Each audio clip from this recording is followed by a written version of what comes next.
आई थी, जैसे मंडे का दिन था तो वो व्रत थी नॉर्मली, और सारे प्रैक्टिकल थे हम लोग के अकाउंट्स के। उस दिन प्रैक्टिकल हम लोग दिए आराम से, और कुछ वर्ड्स मुझे नहीं आ रहे थे तो मैंने उससे पूछा, क्योंकि वो मेरे बगल में ही बैठी थी, तो उसने मुझे बताया भी अच्छे से कि हाँ इसका मतलब ये होता है। फिर उसके बाद थर्ड बेल में चेकिंग हो रही थी, तो हम लोग को किसी और क्लास में भेजा गया 11th A में। तो यहाँ पे कोई लाने से पहले 10 बार सोचेगा कुछ। तो फिर उसके बाद चेकिंग हो गई, हम लोग का शूज़ वूज़ भी निकाल के चेक किया गया, और जिसके पास स्मार्ट वॉच थी उसको भी ले लिया गया। और एक लड़की के बैग में से फ़ोन निकला था, तो वो डर के मारे वॉशरूम के बहाने नीचे चली गई। वो डायरेक्ट अपने पेरेंट्स को फ़ोन करके फिर बोल दी, बात कर ली। फिर उसको सब लोग खोजने लगा डर के।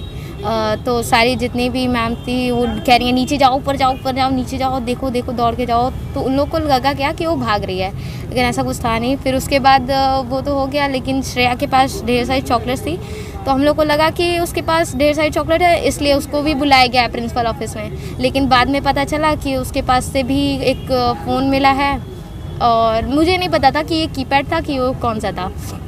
फ़ोन मिला है, एक बॉक्स है रेड कलर का जिसमें पैसा था, ऐसा मैम बोली थी कि उसमें पैसा है ढेर सारा। और एक उनको क्या लगा कि स्किन है, पैर वैर का स्किन निकाल के कोई, जैसे कुछ लोग होते हैं निकाल के रखते हैं वैसे। तो सर जो थे हम लोग के साथ वो बोले अरे देखो कितनी अनहाइजेनिक होती हैं गर्ल्स। तो फिर उसके बाद वो तो चली गई। पूछी भी कि ये किसका है, कोई किसी और का है तो चुपचाप बता दे, नहीं तो फिर आगे चल के प्रॉब्लम होगी, उसको कैमरा चेक होगा। तो सर ने बोला भी मैम चेक करवा लीजिए, क्योंकि किसी की गलती होगी तो वो खुद ही अपने आप मानेगा। अब हम लोग की तो गलती थी नहीं। और मैं फ्राइडे को बहुत ज़्यादा एक्साइटेड थी घर जाने के लिए, क्योंकि मैं मम्मी से थोड़ा दूर रहती हूँ। तो मुझे इन सब से ज़्यादा मतलब नहीं था कि चेकिंग हो रही है, क्योंकि मेरी कोई गलती थी नहीं और मेरे पास कुछ था भी नहीं, तो मैं थोड़ा फ़र्क भी नहीं पड़ रहा था। तो फिर उसके बाद जब चेकिंग हो चुकी थी तो फिर जब ये नीचे गई श्रेया, शायद प्रिंसिपल मैम बुलाई थी, कोई बुलाया था, तो उनसे बात कर ली। फिर उसके बाद वापस आई तो क्लास में बोली भी सर आप लोगों ने जो चेकिंग वेकिंग की तो वो तो ठीक है, लेकिन जो मेरी इंसल्ट हुई सारे स्टूडेंट्स के सामने, क्या आप मेरी वापस वो रेपुटेशन ला सकते हैं वापस? सर का कोई जवाब नहीं था। तो फिर उसके बाद नॉर्मली वो क्लासेस अटेंड करने लगी 6 बेल से। फिर उसके बाद कुछ हुआ नहीं, उस दिन नॉर्मल था, सब छुट्टी हो गई तो सब बोलने लगे कि अरे कुछ नहीं हुआ है, नॉर्मल है, सब कुछ सब भूल जाएगा, मंडे तक सब कुछ रफा दफा हो जाएगा। और फिर मंडे को जब हम लोग वापस आए तो वो भी आई एकदम नॉर्मल थी, वो व्रत भी थी उस दिन, और साथ में मेरे बैठी थी, प्रैक्टिकल्स वगैरह दी। और फिर थर्ड चेकिंग हुई, नहीं सॉरी, थर्ड बेल से फिर मैम फिफ्थ बेल से उसे बुलाई। तो फिर उसके बाद से वो आई ही नहीं, क्योंकि लंच वंच की थी। फिर लंच के बाद लंच में वो खेलने भी गई नीचे ग्राउंड में। उन लोग का शायद एक टाइम टेबल था कि लंच करने के बाद वो लोग खेलने ही चली जाती थी नीचे ग्राउंड में, फिर उसके बाद आ जाती थी टाइम पे। फिर उसको बुला दिया गया नीचे, उसके बाद से वो आई ही नहीं। 2 बेल बीत गई लेकिन आई ही नहीं। फिर 7th बेल चल रही थी, सर हम लोग को माइक्रो पढ़ा रहे थे। फिर उसके बाद अचानक से सारे स्टूडेंट्स की चिल्लाने विल्लाने की आवाज़ आ गई, तो हम लोग को लगा कि बंदर वंदर है और छोटे बच्चों की क्लासेस में घुस गया है और बड़े क्लासेस में घुस गया है, जिसकी वजह से अफरा तफरी हो रही है। तो हम लोग सर बाहर गए देखने दौड़ के, और हम लोग क्या किए, गेट को थोड़ा क्लोज़ कर दिए कि हम लोग यहाँ मतलब बंदर वंदर ना आए और बच के रहें ताकि हम लोग। फिर उसके बाद वो होने के बाद हम लोग को पता नहीं था कि ऐसा कुछ हुआ है। फिर उसके बाद फिर हम लोग को ये पता चला कि एक लड़की कूद गई है डर के मारे। फिर उसके बाद से हम लोग को ये भी पता चला कि शायद वो श्रेया थी। तो हम लोग ये सोचे कि श्रेया को प्रिंसिपल ऑफिस में नीचे बुलाया गया था, तो वो ऊपर क्या करने गई थी, क्या काम था उसका ऊपर जाके। फिर उसके बाद 8th बेल में सर आए तो हम लोग को बताया कि हाँ कोई लड़की कूदी है जिसका नाम श्रेया है, जो सनबीम से ट्रांसफ़र होके आई है। तो सारी क्लासेस में जितनी गर्ल्स थी थोड़ा घबरा गई और डर के मारे रोने भी लगी थी। और फिर उसके बाद मैंने देखा कि उसको स्कूटी पे ले जाया जा रहा था। जब उसका हुआ तो उसके ड्रेस वेस पे ब्लड वगैरह लगा था, तो देख के हम लोग थोड़ा सा डर गए थे कि पूरा ब्लड वर्ड लगा है, कैसे क्या हो गया। मतलब जब हम लोग साथ हंसी खेलती लड़की को क्या हो गया अचानक से, और वैसे भी वो हमेशा पॉजिटिव ही रहती थी, इसलिए थोड़ा विश्वास नहीं हो कि बंदर से डर के ऐसे कूदेगी वो।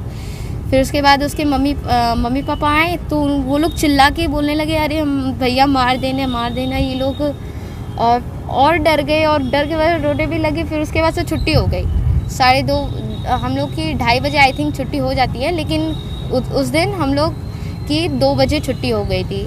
तो हम लोग को दूसरे गेट से जाने के लिए बोला गया था, पीछे वाले, आगे वाले गेट से नहीं जाने के लिए बोला गया था। और जब हम लोग देखे थे तो जैसे सब लोग बोल रहे हैं कि खून वून धुला था, तो हाँ वहाँ पे जितना भी था सब धुला, क्यों पता नहीं क्यों, बस पानी वहाँ पे गिरा हुआ था, धुला हुआ था। इतना मेरे पास दिमाग नहीं था कि गिरी थी इसलिए खून साफ़ करने के लिए ये लोग धुले हैं। फिर हम लोग नॉर्मली घर गए तो थोड़ा टेंशन थे कि मम्मी कूद गई घर, फिर ऐसा हुआ। सब लोग विश्वास ही नहीं कर रहे, सब लोग थोड़ा सा गलती दे रहे थे उसी की कि कुछ ना कुछ गलत की होगी तभी हुआ होगा, लेकिन ऐसा कुछ नहीं था, वो गलत नहीं थी। मैं इस स्कूल में नहीं हूँ तो ज़्यादा नहीं पता, लेकिन हाँ ऐसा होता था। जब फ़ीस वगैरह नॉर्मल चीज़, फ़ीस के लिए भी ये लोग लाइब्रेरी में रख देते थे और क्लास अटेंड नहीं करने देते थे जब तक फ़ीस ना जमा हो।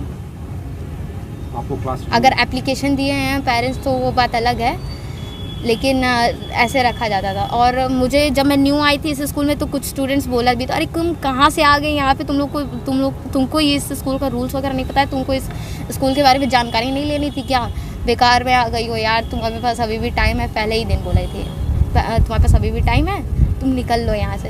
अरे यार अब हो गया एडमिशन तो क्या कर सकते हैं। तो मैंने स्ट्रीम चेंज कर दिया था, अपना कॉमर्स कर लिया था, ह्यूमैनिटीज़ से कॉमर्स। तो मेरे को एक वाइस प्रिंसिपल हैं शायद, उन्होंने बुला के पूछा भी था, बेटा तुमने ऐसा क्यों किया। मैम क्या बोले, हम लोग को भी पता है, जब मेरी फ़ीस मुझे पता चला कि ऐसा कुछ होता है यहाँ पे, तो मैंने मम्मी से बोल के पहले ही जमा करवा लिया कि मुझे नहीं, मतलब ऐसे न्यू स्टूडेंट हो और फिर उसके बाद अपनी रेपुटेशन कौन नहीं चाहेगा। अब आप कितने भी बड़े हो गए हैं, अगर आपको कोई किसी के सामने कुछ बोल दे तो थोड़ा सा हर्ट फील तो होगा ना, कि हम लोग को बोल दिया, हम लोग इतने बड़े हो गए लेकिन बोल दिया, कितना बुरा लगेगा। अब वो तो कि क्या आपके सिस्टर्स वगैरह नहीं हैं क्या, आप मतलब आप जो बोल रहे हैं वो रियल है।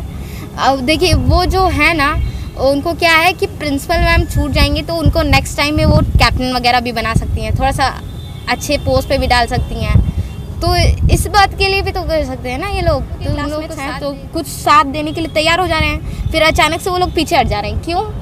क्यों पीछे हट रहे हैं, कोई तो रीज़न है क्यों नहीं। बस उन लोगों को शायद लगता नहीं है कि वो स्ट्रिक्टनेस है, उन लोग के लिए वो नॉर्मल है, बट वो मेरे लिए तो स्कूल नहीं आएगा। सैटरडे को जिस दिन जो भी स्कूल नहीं आएगा उसको बाहर ग्राउंड में या फिर बाहर क्लास के खड़ा कर दिया जाता है। और मैं भी एक दिन खड़ी हुई थी क्योंकि मैं गांव गई थी, मेरी तबीयत ख़राब हो गई थी तो मैं नहीं गई थी। मंडे को आई तो पता चला कि ऐसा कुछ होता है और मुझको बाहर खड़ा क्या कम है। 5th बेल 6th बेल फिर 7th बेल में हम लोग को पता चला कि मुझे, मैं साथ हूँ श्रेया के, मेरी मम्मी हैं, मेरी मम्मी मेरे साथ हैं। ये बात मेरे को बहुत अच्छा लग रहा है कि मम्मी बोल रही हैं कि अगर कल को, उसने भी बोला था ना कि मेरी छोटी बहन है तो क्या पता वो भी जाएगी गर्ल स्कूल, उसी स्कूल में हम लोग डालने वाले थे। पर अब तो सोचना पड़ेगा ना, अब कोई एक नहीं 10 बार सोचेगा अपनी बेटियों को डालने के लिए।